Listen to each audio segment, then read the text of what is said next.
Salut et bienvenue sous le soleil de Bugarache et sur la montagne de Bugarache pour aborder ensemble un sujet qui mérite d'autant plus qu'on s'y penche qu'il est très méconnu et qui est celui de l'éventuelle rédemption de Satan.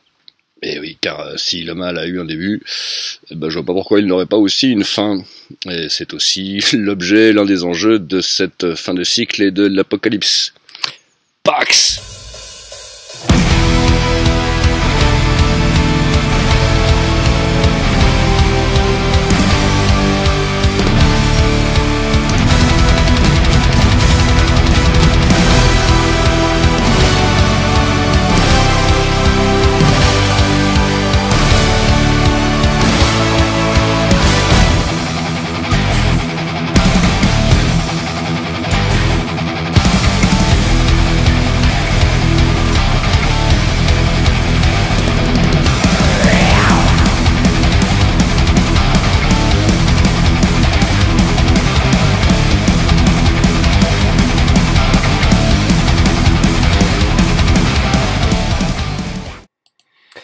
Il y a dans notre pays une Roxana, ci-devant ministre déléguée chargée au sport, qui a déclaré à la radio le 28 septembre dernier à propos des mesures du gouvernement pour faire chier le monde sans raison.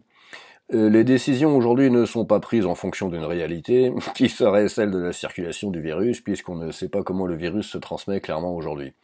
Les décisions qui ont été prises, c'est pour dire, dans votre vie personnelle et de loisirs, il faut continuer à être discipliné comme vous l'êtes lorsque vous avez la pression sociale de la vie en collectivité, au travail, dans les transports ou dans la rue. Il faut que dans notre vie sociale à tous, on continue de faire attention parce que pour éviter un deuxième confinement total. C'est alors le chantage et la menace. Logique autoritaire, arbitraire de Père Fouettard qui se fout de la réalité et n'aspire qu'à maintenir sa discipline stupide et sa pression sociale malsaine, pathogène et mortifère. Alors fermer les bars, les restaurants, les salles de sport, interdire aux parents d'instruire et d'éduquer leurs propres enfants à la maison pour leur permettre d'échapper au délire concentrationnaire obscène de l'éducation nationale.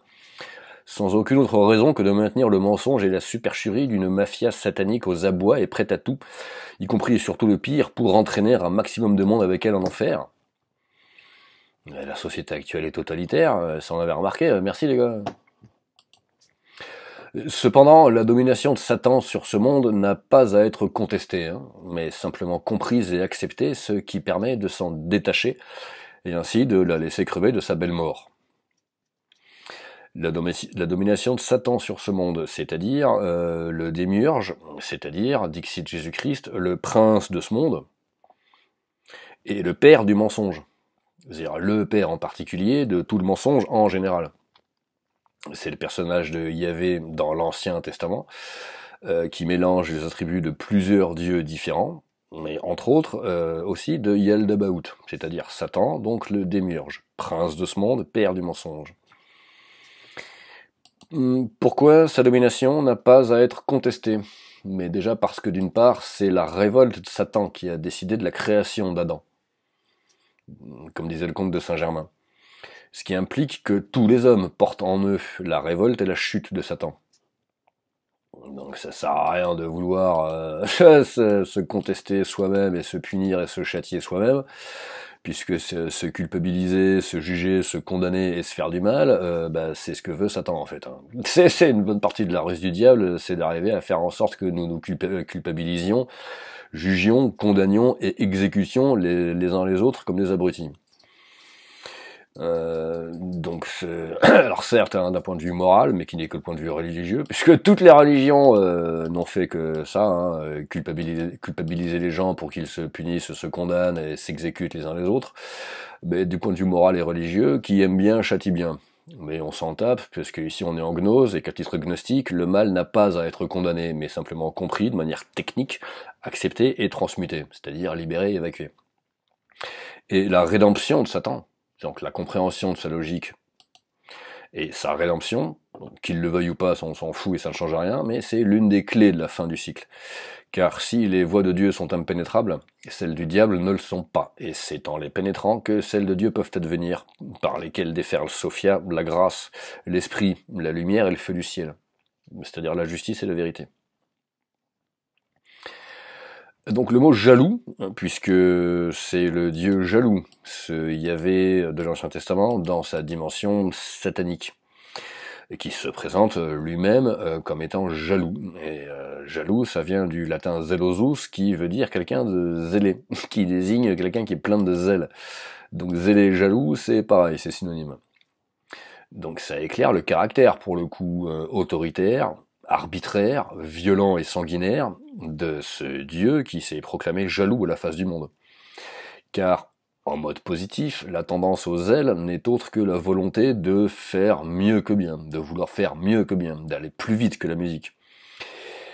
Hélas, il est bien connu que le mieux est l'ennemi du bien. En général, quand tu veux faire mieux, tu fais pas, non seulement tu fais pas bien, mais tu fais pire. Donc mieux c'est pas bien, c'est mal, c'est pire. Et pire, bah, c'est mieux, et mieux c'est pire. Le mieux est l'ennemi du bien, et l'ennemi, ben, c'est quoi, c'est qui? C'est l'adversaire, donc c'est Satan, donc l'obstacle que Dieu se fait à lui-même. L'obstacle qui est à transmuter en tremplin. Le mieux est donc l'obstacle que le bien se fait à lui-même, c'est pour ça que mieux c'est pire, et donc c'est mal, et que jusqu'à un certain point, mieux et mal s'identifient. Mais jusqu'à un certain point seulement, on va y revenir. Dans le dictionnaire, on nous dit que le zèle, c'est une vive ardeur pour appliquer les consignes et les règlements à la lettre, et plus généralement pour le maintien ou le succès de quelque chose en poussant le travail à l'extrême sans prendre la moindre initiative pour l'alléger en l'interprétant. Donc il y a trois choses à noter ici. D'abord l'ardeur et la vivacité, qui sont intenses mais excessives. Donc c'est une tendance, ascendante ou ascensionnelle, mais aussi une aspiration à la perfection. Quelqu'un de zélé, c'est quelqu'un de perfectionniste, et manque de peau, la perfection n'est pas de ce monde. Encore une fois, en voulant faire mieux, bah tu vas faire pire. Ensuite, il est répondu à cette aspiration par une application à la lettre, des règles ou des lois. Et il est connu également que si l'esprit vivifie, la lettre tue. Et prendre les choses à la lettre, bah, c'est à la longue s'abîmer dans la répétition, l'aliénation, la caricature et l'absurdité. Car les choses, de même que les lois, sont à prendre selon l'esprit, ce qui revient à lire entre les lignes et prendre le risque d'interpréter en effet la tâche à accomplir afin de l'alléger, c'est-à-dire de l'améliorer pour de bon. Car ce n'est enfin que par la prise de risque et la prise d'initiative que l'on se détache de la lettre et que l'on agit selon l'esprit, et qu'alors les choses s'améliorent pour de bon. Mais elles ne deviennent pas mieux, mais elles sont simplement bien. La jalousie et le zèle du démiurge équivalent donc à cette ardeur juvénile, l'excès de fougue et l'envie de faire mieux que bien. Pourquoi faire mieux que bien? Pour mériter une récompense ou pour éviter une punition? C'est quoi le motif? Mais c'est une tendance qui se transmute en passant de l'adolescence à l'âge adulte. Adultus, qui a grandi. Ça vient du verbe adulesco, croître, grandir. Que nous dit tout Hermès? Levez-vous, ô hommes, réveillez-vous, croissez et grandissez, cessez d'obéir à la lettre, agissez selon l'esprit. C'est la clé livrée à la fin du film Légion, l'armée des anges, en 2010, donc je vais spoiler la fin, Après l'affrontement décisif entre, d'une part, l'archange Michael, qui aide une poignée d'humains à survivre et à franchir l'apocalypse, et l'archange Gabriel, qui, lui, obéit sans réfléchir à Dieu et veut appliquer à la lettre sa décision d'en finir avec une humanité tellement conne qu'elle semblait bien avoir mérité de disparaître. Or, dit en substance Michael à Gabriel après l'avoir vaincu, la différence entre toi et moi, c'est que tu fais ce que Dieu veut, tandis que je fais ce dont il a besoin. Michael a pris le risque d'interpréter la mission pour l'accomplir en vérité. Car Dieu a-t-il besoin d'une humanité rampante et asservie, stupide au point de finir anéantie, ou d'une humanité debout, digne, responsable, autonome et souveraine? Ce passage d'une humanité infantile ou adolescente à une humanité adulte et assurée et assumée est aussi le passage de l'ancienne alliance à la nouvelle alliance entre Dieu et l'humanité, alors que la peur a cessé chez les hommes et que la colère a disparu chez Dieu. L'ancienne alliance reposait sur la crainte de Dieu, il était obéi par la peur. La nouvelle alliance réside dans la confiance mutuelle et réciproque entre les hommes et Dieu, l'assurance que Dieu nous aime et qu'il est là pour nous et pas pour nous pourrir la vie. Et c'était déjà, chez les gnostiques de l'Antiquité et chez les cathares du Moyen-Âge, ce niveau-là de conscience et de maturité. Les amis de Dieu, d'accord, les bogomiles, les cathares de Bulgarie, c'est les amis de Dieu, non pas soumis et obéissant à lui, mais à égalité avec lui, marchant en phase et de concert avec lui, puisqu'en phase avec ses volontés réelles, et puisqu'aussi bien nous avons été faits à son image et ressemblance. Et il nous a été dit enfin la même chose, de manière récente, par voie canalisée, à savoir que l'enjeu de la transition actuelle, les New Age, on se demande pourquoi répugnent à parler d'apocalypse, mais l'enjeu réside dans notre passage en tant qu'espèce à l'âge adulte. Sans quoi, notre mère la Terre nous défoncera la gueule. Cela permet aussi de comprendre pourquoi des penseurs emblématiques du XXe siècle comme Hannah Arendt ou Primo Levi ont échoué devant la question du mal à partir de l'exemple de leur expérience de la Shoah.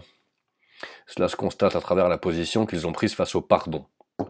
Arendt a approché de la vérité dans son étude du cas Eichmann, parfait exemple d'individu zélé, appliquant les consignes à la lettre sans réfléchir et commettant ainsi les pires horreurs en croyant bien faire ou en s'imaginant bien faire par pure lâcheté pour se donner bonne conscience, ce qui ne dure jamais bien longtemps, ou qui finit en névrose et en psychose. Et Arendt de nous dire que le pardon est certainement l'une des plus grandes facultés humaines, et peut-être la plus audacieuse des actions. Peut-être, mais ô combien, ouais. Fut-elle assez audacieuse elle-même en son fort intérieur pour pardonner à Eichmann? Dieu seul le sait, et on s'en fout, parce qu'il ne s'agit même pas de lui avoir pardonné, du reste, simplement d'être arrivé à s'en foutre et de l'oublier, étant donné que l'on n'avait même pas affaire à un tortionnaire revendiqué, un sadique délibéré et volontairement cruel, comme il y en eut tant chez les nazis et chez les inquisiteurs catholiques, mais un simple et banal abruti ordinaire, tellement soumis et abruti par sa hiérarchie de tarés qu'il faisait tout ce qui lui était dit de faire, fût-ce le plus ignoble et le plus sordide. Comment en vouloir à un crétin pareil, quoi de plus vain et de plus futile que d'en vouloir à un zombie pareil? Nulle audace, en revanche, zéro chez Primo Levi quand il déclare à la fin de Si c'est un homme que comprendre n'est pas pardonner. Alors là, bravo. S'il peut comprendre le martyre que lui et les siens ont subi, mais qu'il n'arrive pas à pardonner pour autant ceux qui ont fait subir ce martyre, c'est une capitulation en race campagne. C'est même pire que ça, c'est une contradiction, puisque si l'on a compris, on n'a même pas besoin de pardonner en vérité, puisque comprendre suffit.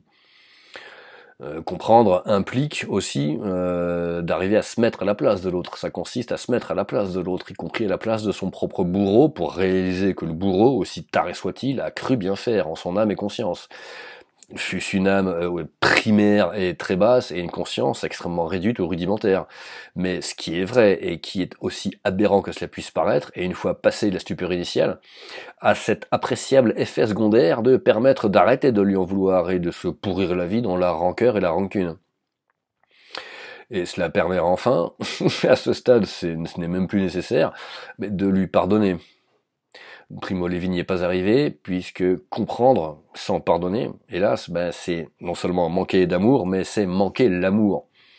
Typiquement, c'est manquer la cible, qui est le sens étymologique du péché, c'est manquer la cible.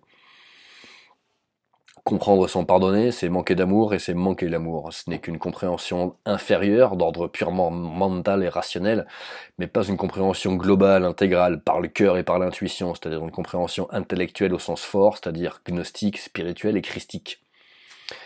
Mieux on comprend et plus on aime, et vice-versa, mieux on aime et plus on comprend. Et cette fois, exception qui confirme la règle, le mieux n'est plus l'ennemi du bien, mais sa suite et sa conséquence logique. C'est un cercle vertueux et c'est exponentiel. Il y a donc dans la position de Primo Levi face au pardon comme une carence d'amour qui le prive de la force et de l'ardeur, pour le coup, nécessaires pour pardonner et pour se libérer du mal qui lui a été fait. C'est resté pour lui un abîme infranchissable, et d'ailleurs il semble qu'il en soit mort. C'est comme si le zèle et l'ardeur qu'il avait mis à comprendre de manière purement mentale et rationnelle la Shoah s'étaient retournés contre lui, faute de les avoir maîtrisés et appliqués par le cœur. Et ce faisant, il est resté soumis au mal et au martyre que ses anciens bourreaux ont voulu lui faire subir, au lieu de s'en libérer, en comprenant et en pardonnant ses bourreaux, ce qui permet de se défaire de leur emprise et de leur tentative de le faire souffrir. Puisqu'il faut bien, enfin, à un moment ou à un autre, mais se jeter dans le vide, purement et simplement. puisque l'amour donne des ailes en l'occurrence, hein. L'amour sert à ça, il sert à se jeter dans le vide. L'amour donne des ailes, et comme disait Albert Camus, aimer c'est se surpasser, c'est donc aller au-delà de soi, donc au-delà de ses capacités mentales et rationnelles. C'est enfin ce que résumait Goethe en disant que le pardon est la revanche ultime. En n'arrivant pas à pardonner, on reste dans la revanche et on reste soumis à la torture et au martyre qu'on a voulu te faire subir. Alors qu'après le pardon, la revanche est assouvie, dépassée, abolie et transmutée. Donc c'est en ça que consiste la rédemption de Satan, et c'est entre autres ce qui conditionne la résurrection de Jésus-Christ, c'est-à-dire l'entrée à l'œuvre rouge. Moment fort de la montée gnostique, percée spirituelle décisive, merveille gnostique, alchimique et christique, combattue comme il se doit par l'Église catholique, qui a condamné en 1954 l'écrivain et philosophe Giovanni Papini à cause de son livre Le Diable, qui reprenait la doctrine origéniste d'Origène du rachat final de l'ange déchu. Même sanction un siècle plus tôt pour l'excellent ouvrage Terre et Ciel de Jean Reynaud, interdit car il reprenait, donc interdit par la Curtas, car il reprenait l'ancienne doctrine, également assumée par les cathares, de la réhabilitation finale des démons et des impies à la fin du cycle. Doctrine que l'Église romaine avait condamnée dès le concile d'Alexandrie en l'an 400. C'est d'autant plus stupide de la part de Rome que le démiurge, dont les scribes de l'Ancien Testament ont donné bien des attributs à leur Yahvé jaloux, n'a besoin que d'être compris et pardonné pour que cessent enfin les horreurs sans nom auxquelles sa chute a donné lieu. C'est aussi l'occasion de se demander à quel point la création d'Adam, dont on a vu avec le comte de Saint-Germain que la chute de Satan avait été l'une des causes, se demander à quel point la création d'Adam n'a pas aussi pour but de répondre jusqu'à certains points à cette chute. Et quand bien même il refuse d'être pardonné, ce pardon n'en permet pas moins du coup de situer sa vengeance à son juste niveau. Celle d'un caprice infantile, d'un vulgaire et banal caca nerveux, un acte de pure mauvaise foi qu'il est finalement fort charitable de pardonner quand il ne mérite autrement rien d'autre que l'indifférence. En accord avec l'excellent adage disant qu'on ne fait pas boire un âne qui n'a pas soif, et que s'il préfère crever de soif, eh bien ma foi c'est son problème et on s'en tape. Et en se rappelant aussi au passage que c'est l'âne, dans la symbolique évangélique, qui symbolise les tendances inférieures et destructrices, comme lorsque Jésus-Christ entre dans Jérusalem en chevauchant un âne. C'est quand on a dominé les tendances malsaines et sataniques que l'on peut pénétrer la cité sainte, c'est-à-dire symboliquement le paradis terrestre. Et c'est pour une bonne part le pardon qui conditionne et permet cette maîtrise. Mais en refusant la vérité de la rédemption ultime de Satan, c'est-à-dire son intégration finale plutôt que son expulsion dans le néant éternel, l'Église romaine, on se demande à qui profite le crime, l'Église romaine n'a fait que perpétuer un état de fait non seulement générateur de souffrances hallucinantes, mais qui plus est périmé, dépassé, obsolète et sans raison d'être. Encore une fois, chercher à qui profite le crime. C'est peut-être que l'involution finale, et cette décadence délirante dans le mal et la stupidité n'était pas encore assez prononcée quand le livre de Papini a été condamné en 1954. Si c'est le cas, l'est-elle enfin aujourd'hui? Vu la pédocriminalité de malade, la pédocriminalité qui continue chez les tarés du Vatican dans l'indifférence générale du troupeau des veaux catholiques, ce n'est pas évident. Ce n'est pas évident pour eux, du moins. On ne fait pas boire un âne qui n'a pas soif. Et pardon pour les ânes.